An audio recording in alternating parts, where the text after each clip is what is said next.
This was a video. I think, Kellen, you shared this with me, right? Yeah, that's right. It's a guy claiming that he did a bunch of drugs, then saw computer code in a laser beam. Too bad Ian's not. Where is Ian when you I need know. him? Whoa. When I first saw the phenomenon, I was like, holy shit. Dude, I love this. Watch. You guys got to watch was this. actually like, whoa, what is happening? Am I losing my mind? But then I showed other people, and things kept getting weirder. Just for the record, I haven't told him anything. Okay, just tell me what you see. Oh my God, come on. Wow, what the fuck? Holy shit. I just saw something. Yeah. What the fuck? Oh, I've seen that. I feel it. So real quick, for those who are just listening, they're on DMT, right? I think so, yeah. And they're looking at a laser beam on the wall, and they're going, I see it. They're actively on DMT? I think that's what it is, right? That's what it is? I don't know how much. So let me play more, but yes, they were on DMT looking through a laser, and they claimed to see computer code. Listen. But I've never seen anything like that. Whoa. I showed over 100 people, and I kept asking myself, how are all of us seeing the same thing? Oh my God. It's changing shapes right there. The laser was revealing numbers and letters running in a pattern. They're almost like this big here, and it looks like code. It looked like... That was a thick laser. That's why I told you. Something, and I just want to take a picture of it and translate it. So what I love about this and why I think it's funny is like it's getting a good amount of shares. Everyone's really excited. They're all like, "Oh, what could this mean?" It means that a bunch of people did drugs and stared at the wall and got surprised by what they saw. Like, this is not surprising to me in the least bit. Let me stress that again. Guy does psychoactive stimulant and then goes, "Oh, wow," at the wall. Stared it long enough, you'll go blind. But I mean, I feel like you can see pretty much whatever you want to if you take enough DMT. I was picturing a dude like taking a laser pointer and just putting it in their eyes. What do you see? Nothing anymore. I used to, but now I don't. So it's funny because people always, and look, it's really. When was the last time Joe Rogan talked about DMT? I don't know. This is a while, right? Yeah. Right. And so he, for a while, had like this DMT arc where he was fascinated by it. And everybody was chasing after this idea of like, does DMT reveal greater truths or whatever, or something like this? And my attitude always has been like, I think DMT reveals that when you do drugs, you see weird things. I can't say much else about it, but I know a lot of people, prominent conservatives, who genuinely believe that DMT allows you to peer beyond the veil. And I'm not going to call any of these people out. It's up to them to come out and say these things. But we all know Alex Jones has talked about it. We know that Rogan's talked about it. But I've heard a lot of people, Christians, who believe that DMT will allow you to speak with demons or the devil himself. Well, the UK, they did an MRI study with patients on, I think, LSD, which I don't know how similar that is to DMT. But basically what they found is your brain resorts to childhood. And children walk around a park and they're like, ooh, a lot like these people are doing in the video. So, like, I think that's all that's happening here is your mind is being put in a childlike state. And you get, you see wonder, you're in awe.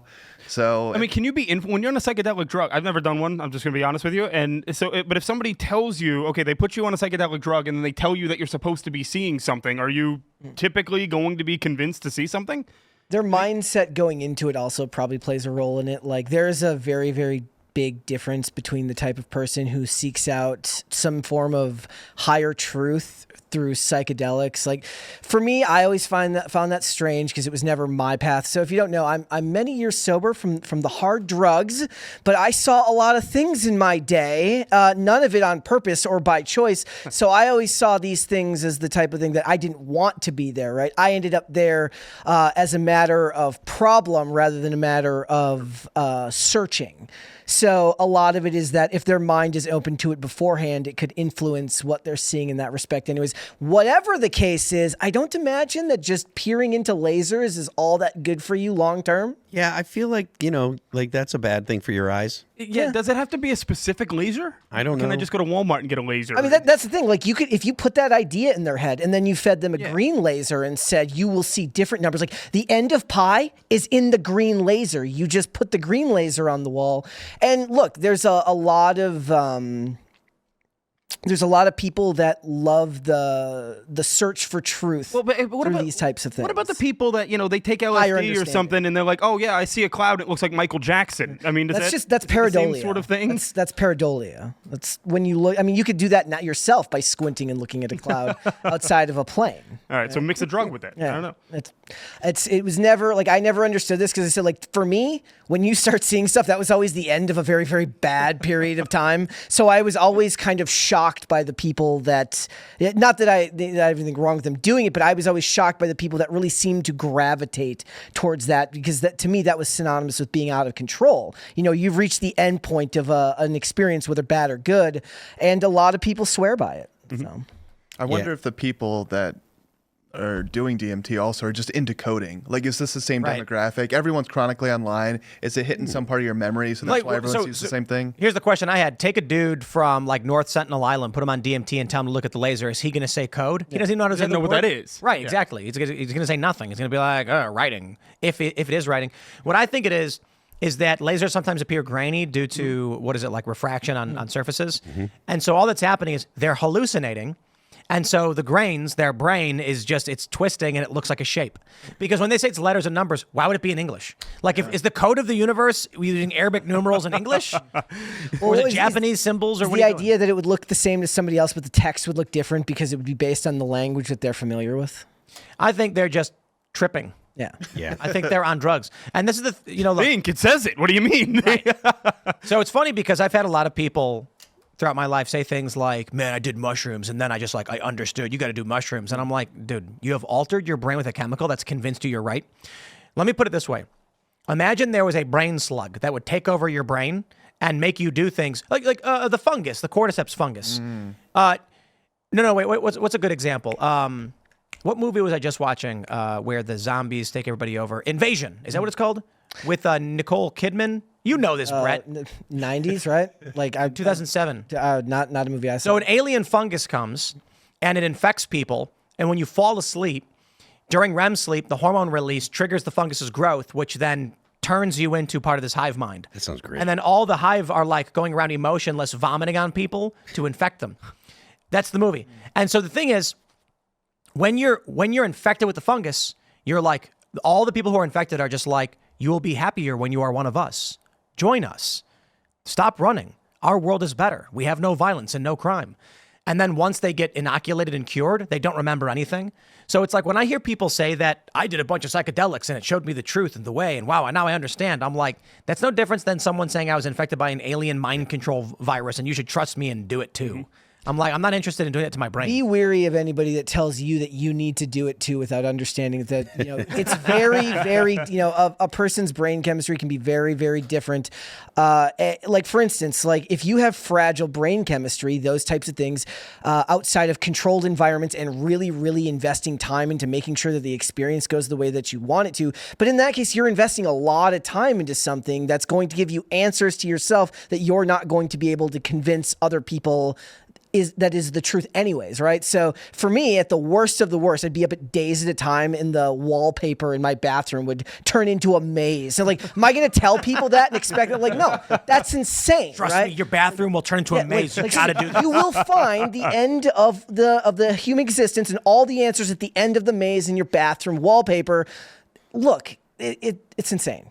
You're going to spend a lot of time looking at the wallpaper for no reason. And then you look at it when you're sober and you're like, where did it go? And you're talking about the time that you spent looking at the wallpaper. Right. Yeah, exactly. Yeah, but there's a lot of people that are desperate for spirituality. And what I see with a lot of the DMT stuff is people who probably should just go meet with a theologian of some sort and ask them these questions instead of just having some strange man give them a chemical substance that they think will show them the light. But the thing is it's more for a lot of people, it's more immersive in that moment, right? So they may have those questions and they may entertain those ideas maybe late at night before they go to bed. Obviously, your brain reacts. Your brain works very, very differently the longer you've been awake, not even long periods of time. But for instance, a lot of people are said to be more creative either late at night or early in the morning, depending on the type of person you are. And if, for a lot of people, you may need that chemical to make you more immersive in asking those questions and more receptive to those answers. But a person who's truly curious about it all the time may not need that. So it almost feels like if you are a person who needs those chemicals to do that, it feels like something's being stolen from you because you want to know, you want to care, but you can't really bring yourself to think about it more frequently unless you're using something like DMT. Great. This makes me very thankful for that DARE lady that came to my school telling me not to do this Nancy crap. Reagan? No, that increased. Yeah, it did. Plus, I know. Dare made it worse. I don't know anything about DARE. I just remember it coming. I don't know any of the outcomes of it, but this seems to be one of the things that would have been good for them to cover. Let me tell you about the problem with these anti-drug things, right? In Chicago, I remember there was a story on the news, and it was like a new super potent strain or variant of opiate has now been found being sold on the south side of Chicago. Well, that's disgusting. Where? Near 63rd and Cicero. Yeah. And then a week later, it was like 17 more people died after going to... A block from 63rd and Cicero. Right. They reported that someone died from fentanyl, and then a week later, 13 more people died. And I'm like, yeah, because they also had the report and then went to go get it. Yeah. So I remember when the DARE stuff was going at schools, my understanding is that the guys were like, all right, kids, I'm going to teach you about cocaine.